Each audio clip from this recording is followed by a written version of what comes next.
Radhe Radhe friends, आप सभी को कृष्ण जन्माष्टमी की ढेर सारी शुभकामनाएं। राधा कृष्ण अपने प्रेम की वर्षा से हमें आशीष प्रदान करें।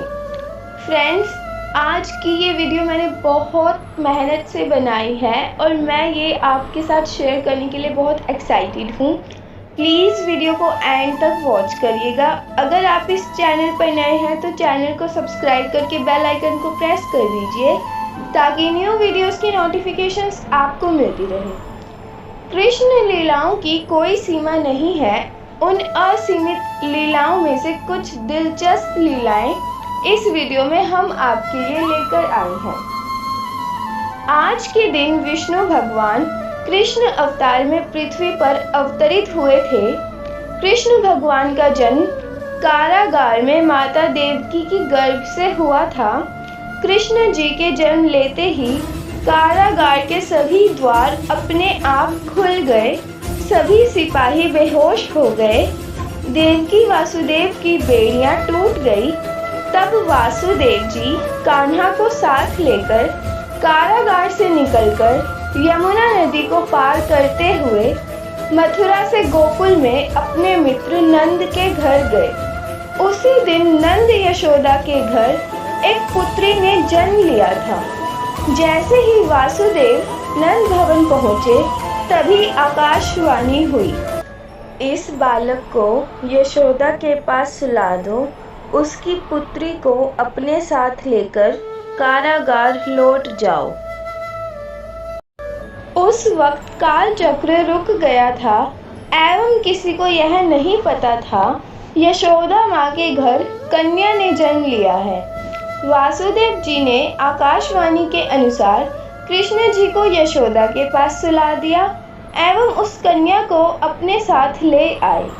जब कंस ने अपनी मृत्यु के भय से उस कन्या को मारने की कोशिश की तभी वह कन्या अपने वास्तविक विराट रूप में प्रकट होकर कंस को सावधान करते हुए कहती हैं, मुझे मारने से तुझे कोई लाभ नहीं होगा।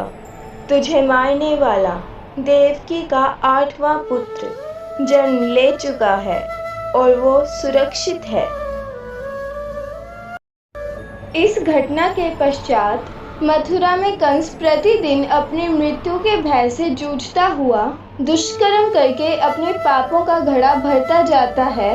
वहाँ गोकुल में कृष्ण बलराम दाऊ, जो कि माता रोहिणी के गर्भ से जन्मे, उनके साथ अपनी लीलाओं से सबको मोहित करते हैं।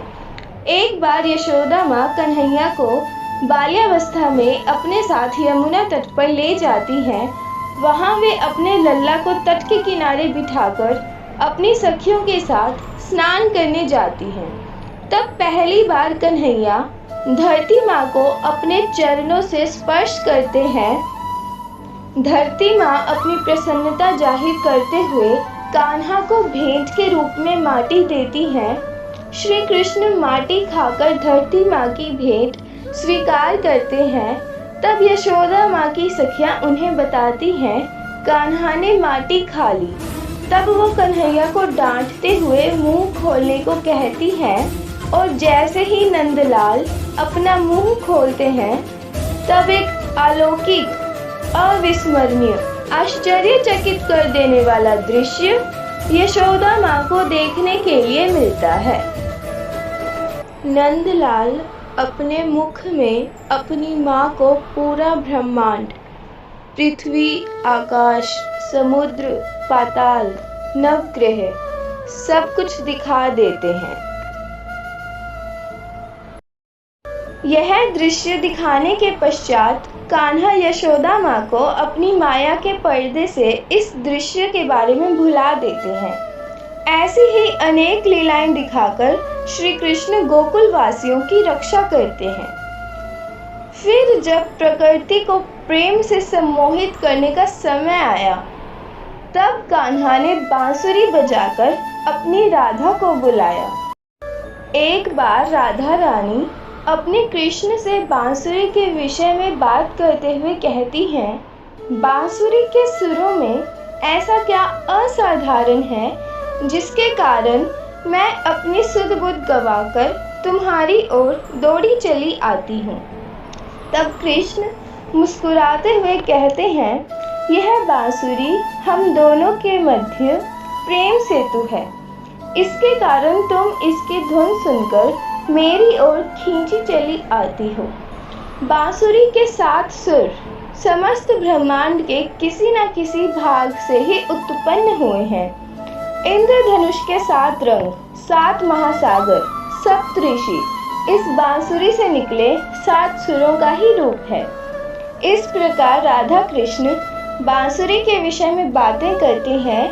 कृष्ण राधा के प्रश्नों के उत्तर देते हुए राधा को बांसुरी के सुरों का ज्ञान देते हैं एवं फिर राधा कृष्ण अपने मनमोहक, अनंत, सम्मोहित कर देने वाले प्रेम रास से गोपियों के साथ मिलकर रासलीला शुरू करते हैं, जिससे प्रकृति भी प्रफुल्लित हो जाती है। अपनी लीलाएं दिखाकर, माखन चुराकर, गैया चराकर, रास रचाकर, बांसुरी बजाकर मोहन ने अपना बालपन तो गोकुल में बिता दिया। फिर अपना कर्तव्य निर्वहन करने के लिए श्री कृष्ण का वापिस मथुरा जाने का समय आया। तब कंस ने अपने अहंकार के मद में चूर होकर यह जानते हुए देवकी की 8वीं संतान यही कृष्ण है, कृष्ण को गोकुल से मथुरा ले आने का निमंत्रण अपने एक मंत्री अक्रूर से भिजवाया। श्री कृष्ण और बलराम दाऊ नंद, यशोदा और गोकुल वासियों से विदाई लेकर अक्रूर जी के साथ मथुरा के लिए तैयार होते हैं और कृष्ण राधा से विदाई लेकर मथुरा के लिए निकलते हैं। कंस ने श्री कृष्ण की हत्या करने के लिए मल्ल युद्ध का आयोजन किया था। कृष्ण बलराम ने एक एक करके कंस के सभी सिपाहियों से, योद्धाओं से विजय प्राप्त कर ली। तब अंत में कृष्ण कंस का द्वंद्व हुआ, जिसमें श्री कृष्ण ने कंस का वध करते हुए कंस को अपने विष्णु रूप के दर्शन दिए। तत्पश्चात श्री कृष्ण माता देवकी, पिता वासुदेव और नाना श्री उग्रसेन को कारागार से मुक्त करवाकर उन्हें मथुरा का राजपाट सौंपते हैं। फिर श्री कृष्ण बलराम दाऊ के साथ गुरु सांदीपनि के आश्रम जाकर शिक्षा प्राप्त करते हैं। शिक्षा प्राप्त करने के पश्चात वे वापस मथुरा आ जाते हैं। मथुरा में अक्सर युद्ध का वातावरण बना रहने के कारण श्री कृष्ण ने बलराम दाऊ के साथ मिलकर विश्वकर्मा जी की सहायता से समुद्र के बीच द्वारिका नगरी का निर्माण किया एवं देवी योग माया के सहयोग से मथुरा वासियों को सदैव के लिए द्वारिका ले गए। तब मथुरावासी श्री कृष्ण और बलराम दाऊ को द्वारिकाधीश कहकर संबोधित करने लगे। श्री कृष्ण ने लक्ष्मी स्वरूपा देवी रुक्मिणी का हरण उनकी इच्छा से करके उनसे विवाह किया। श्री कृष्ण ने एक पुत्र के रूप में, एक प्रेमी के रूप में, एक शिष्य के रूप में, एक पति के रूप में, एक राजा के रूप में अपनी भूमिका बखूबी निभाई। अब समय है श्री कृष्ण की भाई एवं एक मित्र की भूमिका जानने के बारे में। राजकुमारी द्रौपदी पांचाल राज द्रुपद नरेश की पुत्री, जो कि हवन की पवित्र अग्नि से प्रकट हुई थी, उनका स्वयंवर कुंती पुत्र अर्जुन ने अपनी धनुर्विद्या से जीता, परंतु माता कुंती के अनजाने में कहे रचनों से विवश होकर उन्हें 5 पांडवों युधिष्ठिर, भीमसेन, अर्जुन, नकुल, सहदेव इनकी पत्नी बनकर रही। जब महाराज युधिष्ठिर ने इंद्रप्रस्थ में राजसूय यज्ञ का आयोजन किया, तब वहां शिशुपाल ने श्री कृष्ण के विषय में बहुत गलत बातें कही। वह केवल श्री कृष्ण के विषय में नहीं, बल्कि श्री कृष्ण की अर्धांगिनी देवी रुक्मिणी के विषय में भी भला बुरा कहने लगा। उनका अपमान करते हुए जब शिशुपाल का अंत समय आया, उसके पाप का घड़ा फूट गया, तब श्री कृष्ण ने अपने सुदर्शन चक्र से शिशुपाल का सिर धड़ से अलग कर दिया।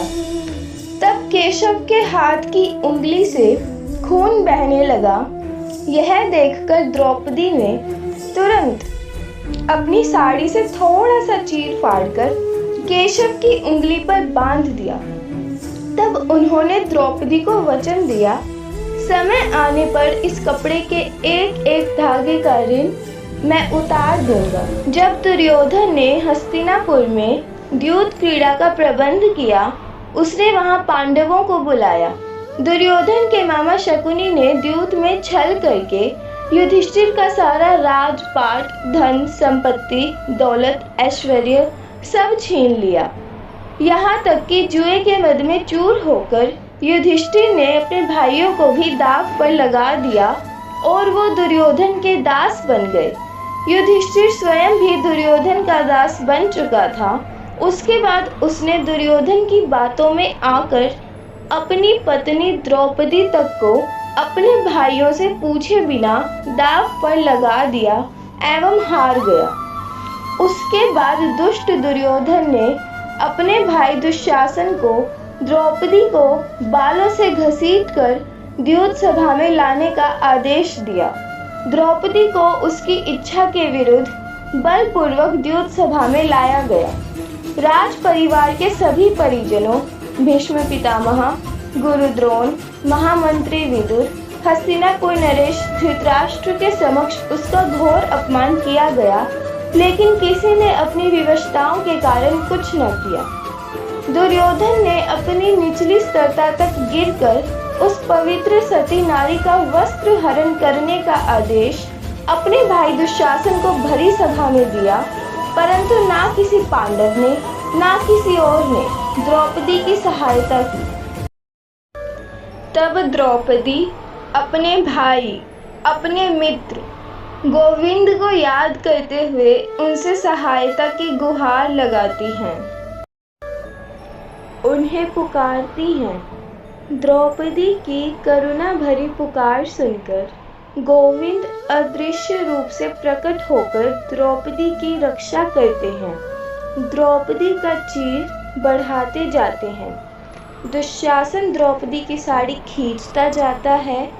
गोविंद उसकी साड़ी बढ़ाते जाते हैं। दुशासन थककर हार गया, परंतु द्रौपदी की साड़ी समाप्त नहीं हुई।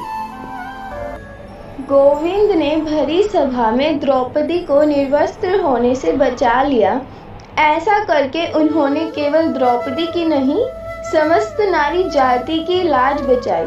परंतु वो सभी पुरुष जिन्होंने इस घोर अधर्म को मूक बनकर देखा, जिन्होंने यह अक्षम्य अपराध किया, उन सबकी मृत्यु तय थी। दुशासन ने महाभारत के युद्ध में सबसे बुरी मृत्यु पाई थी। जब महाभारत युद्ध का समय आया, तब केशव अर्जुन के सारथी बने। अर्जुन ने युद्ध में अपने सामने अपने परिवार के सदस्यों को हाथ में शस्त्र लिए देखा।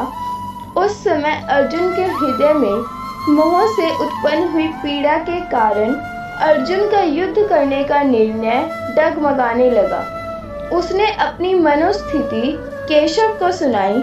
तब केशव उसके हृदय को शांत करते हैं, उसके प्रश्नों के उत्तर देकर उसे संभालते हैं। श्री कृष्ण अपने वास्तविक विराट रूप के अलौकिक दर्शन, जिस रूप में सारा ब्रह्मांड समाया हुआ है, उसके दर्शन अर्जुन को देकर उसकी सारी उलझनों का निवारण कर। श्री कृष्ण का अर्जुन को दिया हुआ यही ज्ञान श्रीमद् भागवत गीता के नाम से विख्यात है। अपने प्रश्नों के उत्तर पाकर अर्जुन युद्ध के लिए तैयार होते हैं। महाभारत का युद्ध 18 दिनों तक चला था। युद्ध में पांडवों की विजय हुई थी। तो कैसा लगा आपको इन कृष्ण लीलाओं का यह सफ़र? कमेंट बॉक्स में ज़रूर बताना और इस वीडियो को जन्माष्टमी के दिन अपने फ्रेंड्स एंड रिलेटिव्स से शेयर करना बिल्कुल मत भूलना। राधे राधे।